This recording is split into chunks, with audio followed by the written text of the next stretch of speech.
200 ans que l'hôtel de Brienne héberge le ministère de la Défense. Au lieu de pouvoir, ces murs ont vu défiler de grands hommes, tels que Georges Clemenceau, qui a été acclamé par la foule parisienne le 11 novembre 1918. À l'initiative du ministre de la Défense, Jean-Yves Le Drian, une rénovation du bureau de celui que l'on surnommait le Tigre a eu lieu en 2014. Autre figure emblématique, le général de Gaulle.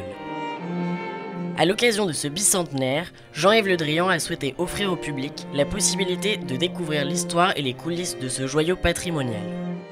En mêlant culture stratégique et histoire politico-militaire, c'est un exemple éminent de la manière dont Brienne peut contribuer à la diffusion auprès des Français des enjeux de défense passés et des enjeux de défense présents et à venir.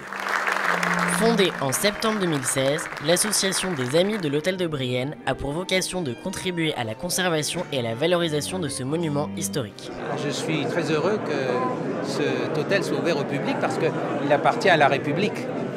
Et en même temps, il appartient à la longue durée de la défense nationale. La France, la République et la stratégie ont besoin de la connaissance de la longue durée, sinon tout s'évapore.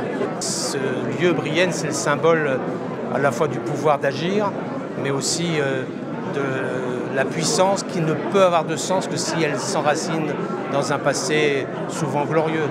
Et c'est tout ça que symbolise l'hôtel de Brienne. Depuis le 28 janvier, le public peut découvrir l'hôtel de Brienne 2 samedis par mois dans le cadre de visites organisées par le Centre des Monuments Nationaux.